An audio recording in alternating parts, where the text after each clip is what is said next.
Hi, this is Roger. Thanks for stopping by. This video's for me. I want to see what some plants do in the winter time. You know, how much they grow, things like Vandas, are they putting on new leaves, you know, things like that. I just want to see what some plants do in the winter. The only sensible way to do that is film them now as we go into December, and then sort of see what they look like mid-February, end of February, and see how much they grow in the winter time. I mean, everything got filmed en masse 3 times last year. You know, I did a start of season update, a mid-season and an end of season. If I wish to, I can go back through those and see their progress through the summer. But I've never done it for winter. Now, I won't be doing... Hello, you come home? Hey? You come home? Dirty stop out. But yeah, I've never done it in the winter time. I'm certainly not doing all the orchids, it's just too much. But I just want to pick on a few that I'm more interested in, if you see what I mean. And before I get going on that, I'm just watering the mounts today. They're only getting a flush, so that's easy. We make mistakes. Over the last couple of weeks, I've noticed a few scales starting up on a couple of plants. Not many, just a couple. And to mix up a spray and get the proportions right with my concentrate, I end up having to mix up 1 litre. Well, when you're only spraying 1 or 2 plants, that is just a total waste, because it's not cheap stuff. So, you know, I thought, oh, I'll just grab the ready mix stuff, which I don't like because it stinks. So I just picked up that and, you know, gave them a spray. And yesterday I picked it up and I thought, you idiot. That's a fungicide, not a bug spray. Although it has an element of bug killer in it, it's basically for the lightweight stuff like the aphids, you know, it's not going to take on scale. So I've been spraying with the wrong stuff. Duh. Anyway, the ready-made version of the Bravado concentrate that I use is... It's not restricted yet, but there are words going round that it may be. So quite a lot of your general garden centres and places like that, they've stopped stocking it. So it's readily available online, so I've ordered some ready mix bug killer that specifically says scale on it. You need to do that if you're after scale. They are more difficult to shift. And I mean, that's a contact and systemic killer, so it does the job, or it always has done in the past using the concentrate. The only difference with the ready mix stuff in a spray ready to go is that it adds a few things added into it to make it last, because obviously the mixed up stuff you're supposed to use fresh. So I'll wait for that to come, and then I'll go back round those couple of plants and give them a go with the proper stuff. What an idiot. It's just not concentrating. And the lack of concentration is geared up to the time of year, because I don't need to concentrate out here anymore. There's so little going on. You know, the frequency of watering is so low. And also, like, if it comes to the day when I think I ought to be doing some watering and I don't do it that day and leave it a day or two, it doesn't matter this time of year because not too much is going on. But I'm going to pick on a few plants and, you know, just sort of film them, look at the number of leaves they've got. Are there any new leaves starting? What are the roots up to with those I can see? And it's mainly the ones that I've had trouble with in the winter before, and I just want to see how they progress, you know, with the short days and the lower temperatures, if they progress at all. But it'll be worth a look. But as I say, the video's really for me, so I'll get going. Right, I'll start with these two, Ranchostylus gigantea, first time blooming on the smaller plant. It's got its latest leaf is not full size, and there is no sign of a new leaf on the plant that's blooming. But it does have a massive new root, and a couple of the roots, one root lower down has got a branch on it. The other plant has matured its latest leaf. It's just, I believe, how can I get at this? This is not easy. I do believe it's difficult to get at. Yes, there is a new leaf just starting down in there. So the second plant has got its latest leaves mature, and it has a new one literally right down in there. Now this one hasn't grown any brand new roots for some time, but its main big root down in the thing has branched in several places. So that's the state of play with those two. Now, all the Vandas will get included in this sort of benchmarking process. This is the one that has the nice orange flowers on. It's bloomed 3 times this year with a total of 5 spikes, so I've got no worries about the plant. It is doing fine, but I still want to see what it does in the winter. Now it's grown quite a few new roots during the year, some of which have growing tips still active. Yeah. So if the hook's at the back of the plant, then obviously we're looking at the roots pointing forward. So we've got an active root tip there, another one there, another one there. That's about it round this side of the plant. So those are the root tips I want to keep my eye on to see whether they close over. By close over I mean like this. They effectively just lose their growing tip. And then come next year with the longer days and the better weather, they'll either restart growing or they'll branch. That's what they do for me. So, but it's the ones with the active root tips that I want to see if I can keep them going this year. As far as the top of the plant is concerned, hook at the back, latest pair of leaves, roughly the same size as previous leaves, got no problem with that. The new leaf coming up is heading off to the right, that's about half size, and there's another new leaf just forming. So that's the top of the plant on that one. Now this is my monster Vanda, which I'm in 2 minds whether I'm going to keep this. And it's its size, quite honestly. It bloomed for the first time last year, didn't bloom this year. Well, with a first time bloomer the following year it ought to have bloomed, and it didn't. But why this is a monster is not so much its height, it's its width. It's literally from here to here. It's the size of those shelves in width. It takes up an enormous amount of space. It's grown a lot of roots this year. It's put on some excellent root growth.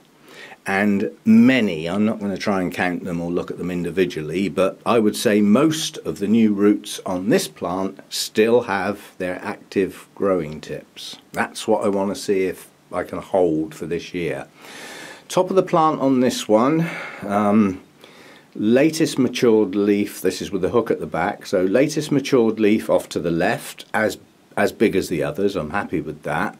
The newest leaf heading out to the right hand side hasn't reached its full size yet, and it has another new leaf pushing up the centre, which is currently about 3-4 inches long. So that's the state of the top of the plant. But this is a monster. I love the blooms. Quite honestly, the easiest way to describe the blooms is they're the same as that, only pink. So they are large blooms, very tessellated, but pink instead of purple. But the plant may be outgrowing its welcome. It's a monster. And I mean, how the hell would I, you know, if somebody said, oh, I'll have that, you know, how the hell would I post that? How big would the box need to be? So it's difficult to know what to do with that. But I'm in 2 minds whether I will keep it long term. Because its width isn't going to change, but it's just going to get taller. You know, I mean, it's grown that much this year. Yeah, and the width will be maintained over whatever height it gets to. It's going to end up outgrowing my grow room, I think.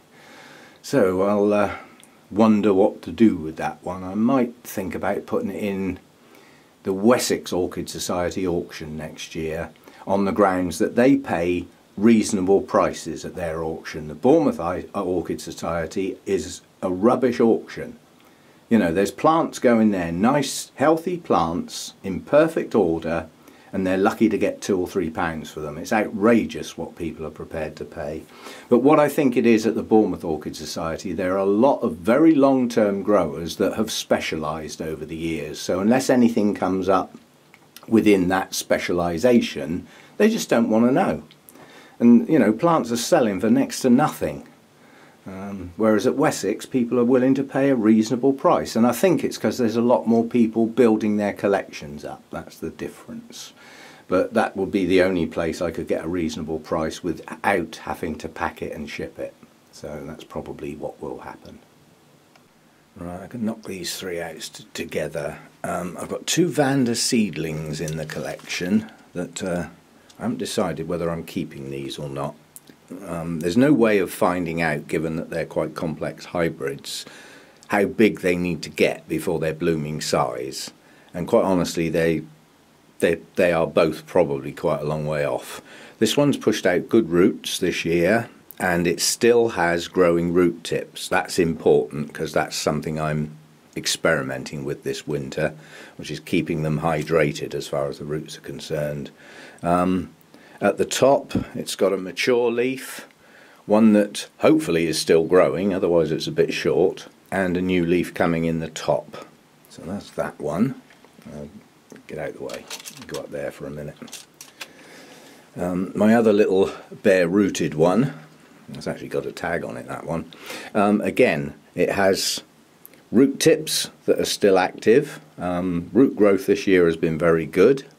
The plant itself is very young, and at the moment its latest leaf is less than half size. So that's its state of play now as it goes into winter.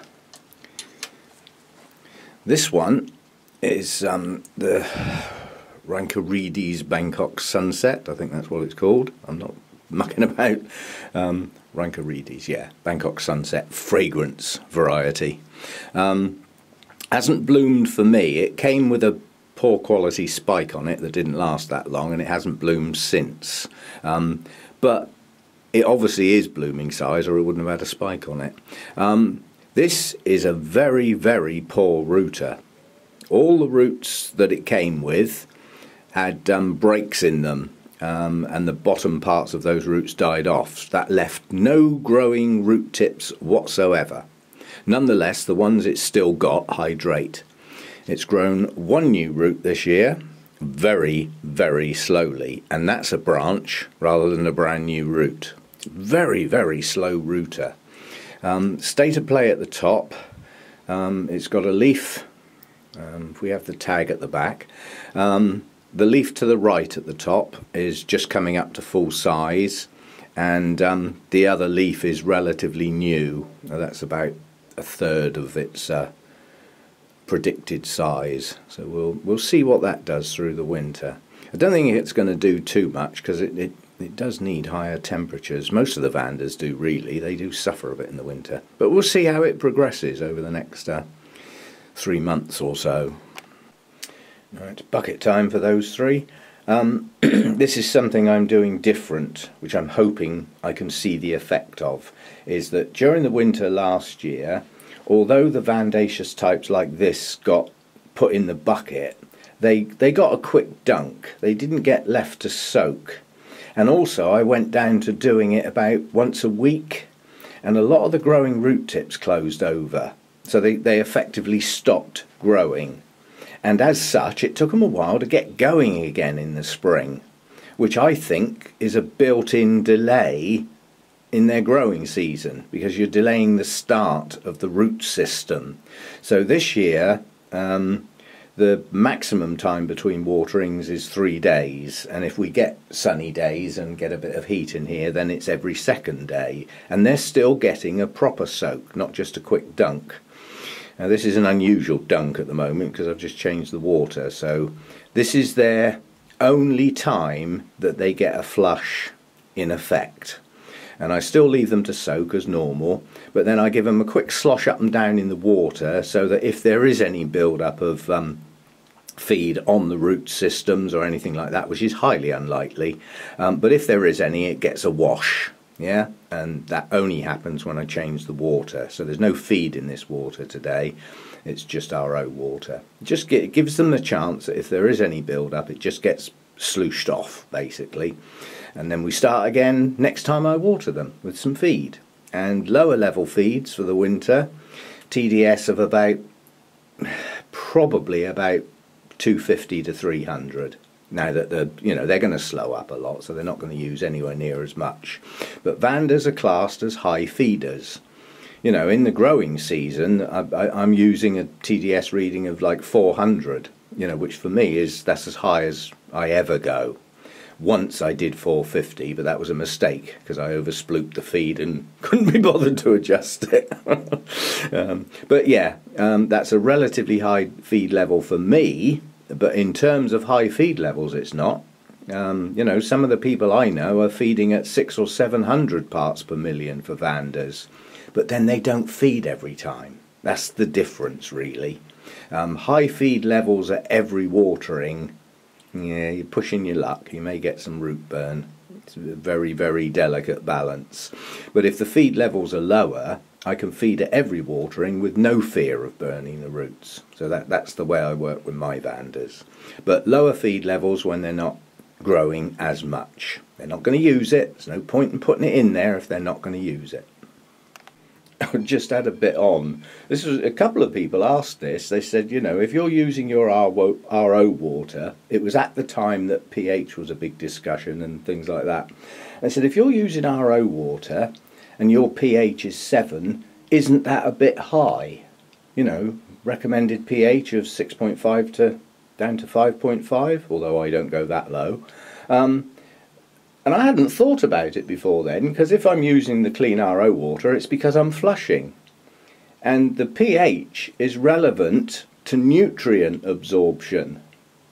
Well, if I'm using pure water, there ain't none. So there's nothing to absorb apart from the hydration.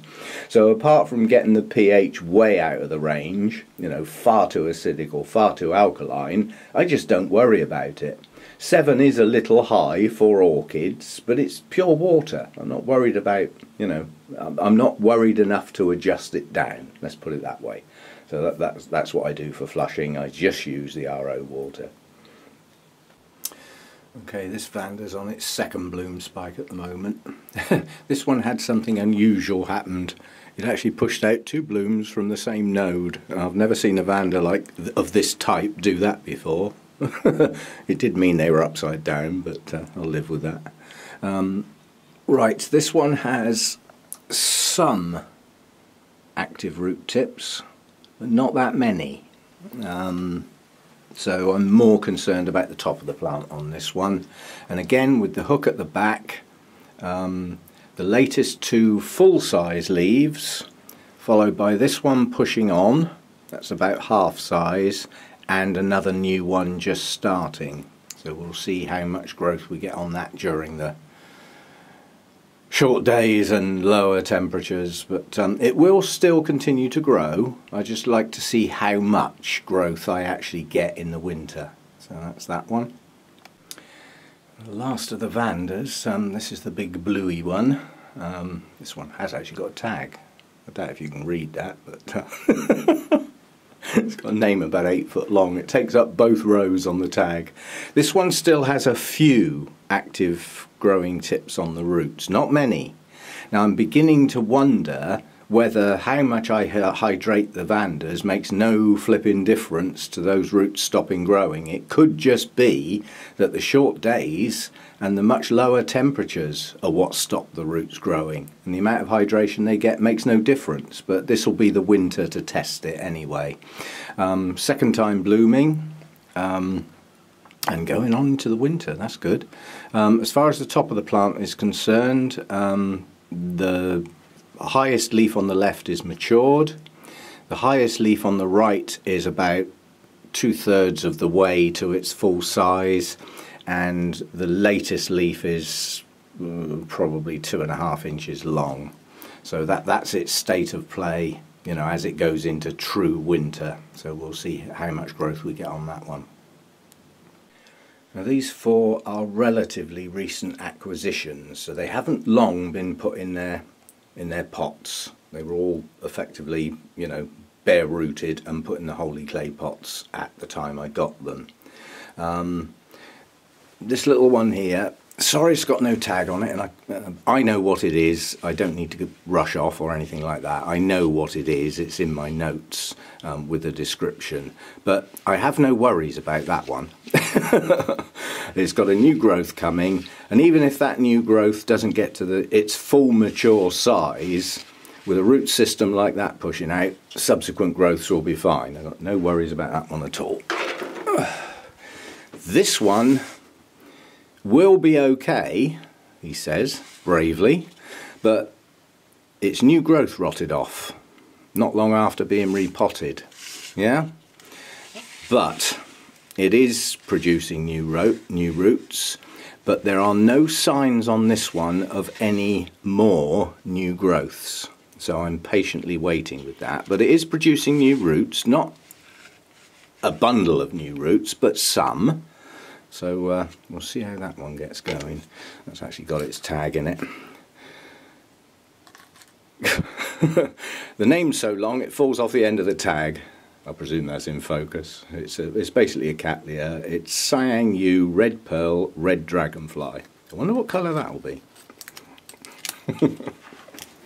Anyway, that one's not doing brilliantly, but I'm sure it will pull on. We shall see. Now this one is a nice little bifoliate miniature, and it's lopsided. That's just how it ended up getting potted. It had a new growth when I got it. That one's maturing now, and it's now starting to produce some new roots. It had a root system, but most of the roots look like this, the old sort of drier, browner ones. So it didn't have a brilliant root system on it, but it certainly has enough roots down in the pot to hydrate it. They're not the best of roots, but nonetheless the plant's healthy. That's the important bit, and the latest growths come on quite nicely. And now we have signs of new roots from this latest growth, and we'll see how that one pulls on. I haven't got the tag on that one, but and the last one in this little group of the new ones, this is Shinfon Little Sun Young Min Golden Boy. So I say, if these names get much longer, we're going to have 6-inch tags instead of 4-inch tags to be able to get the flipping name on. Still, the sheer number of hybrids to guarantee a unique name, you have to keep adding bits on. Anyway, this one came with some reasonable roots, not too bad. It's producing more new roots down in there off of what are the latest two growths, which is in effect this one and this one round here. This one's matured since I got it. There is a sheath. There's no swelling at the base of it yet, so there's no sign of any buds. But this growth is pushing on nicely now, and that's the one that's going to produce effectively most of the new root system, I believe.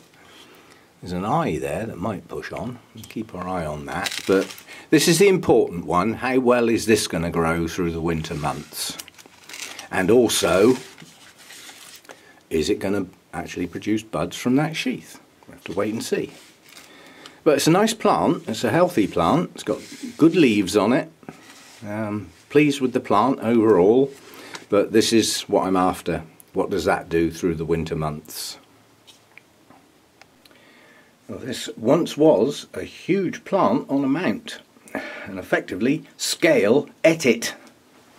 Started taking new growths off at the base. I just couldn't shift them on this plant. You know, the spray shifted them on other plants, but this one just wouldn't give the blinking things up. So it went downhill incredibly fast. I unmounted it and found a few of the leads and decided to try it in a pot. This is a Prosthetia garciana. Virtually lost. Well, since it went in its pot, it's pushed up that growth, which is in the front of the shot now, which is like a new lead, with some root growth. And there's a swelling at the base. It's going to produce another new growth soon. Also round this side it produced that new growth, which has actually got a sheath in it. That's not a quality new growth, but it has got another one coming at the base, and again we have some new roots. I'll be interested to see what that does. I'd virtually given up on it. You know, I managed to save 2 pieces, one of which just didn't make it. It was so far gone, and this one's hanging in there. I would class that as hanging in there, but not doing well. So I'm interested to see whether that can pull on or not. If it makes it to the spring, I think, you know, during the growing season next year it will take off. It's quite a vigorous grower, and when it was a healthy plant it bloomed on every single new growth. It has a pair of blooms per spike basically, and they're back to back. Very unusual pattern. So, you know, they literally are back to back. That's just how they grow. And being a prosthetia, they're upside down. Strange plant, but nice and fragrant, attractive little blooms in pairs, and it's a vigorous grower if I can ever get it back to that state. But that's its state now. Not good, but not dead yet.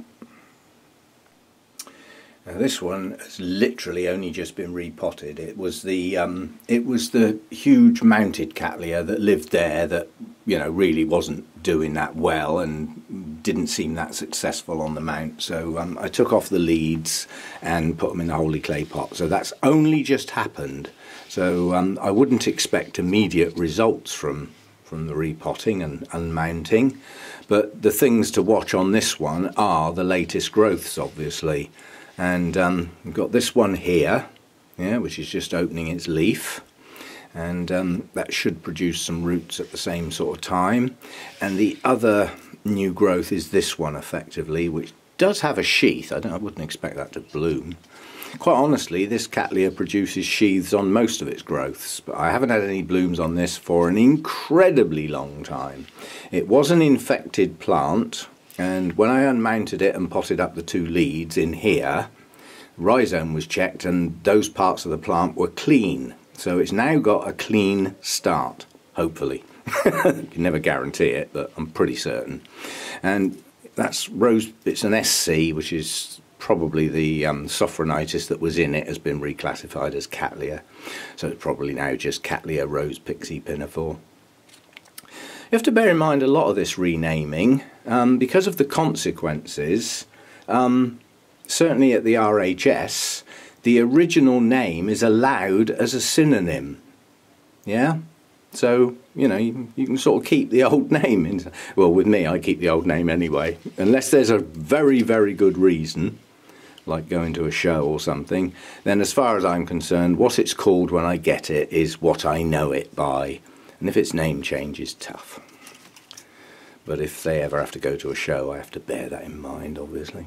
But anyway, that's the things to watch on this one, is root progress and the 2 latest new growths. And we'll see if that one picks up a bit. I don't expect much to happen in the winter, quite honestly. Hopefully it'll get going again next year. But the pieces I've got aren't too bad. You know, I've seen worse Cattleyas than that people are proud as punch of. But that's what's left of what was an incredibly ugly, tatty little plant. And now it doesn't look too bad. I wouldn't say it's in the peak of health, because it's not. But, you know, we'll see what it does. Okay, I'm going to cut this one off there because I've loaded the clips up and we don't want an hour-long video, do we? I mean, I know it's for me, and you can choose to watch it or not, but by splitting it in 2, it'll be more watchable, if you see what I mean. So I'm going to cut this one off there, and I'll get part 2 put together and probably load that tomorrow, basically, rather than having 2 in one day. So see you next time. Thanks for dropping by. If you've watched it all, as I said, primarily for me, but everybody's welcome to watch. See you next time.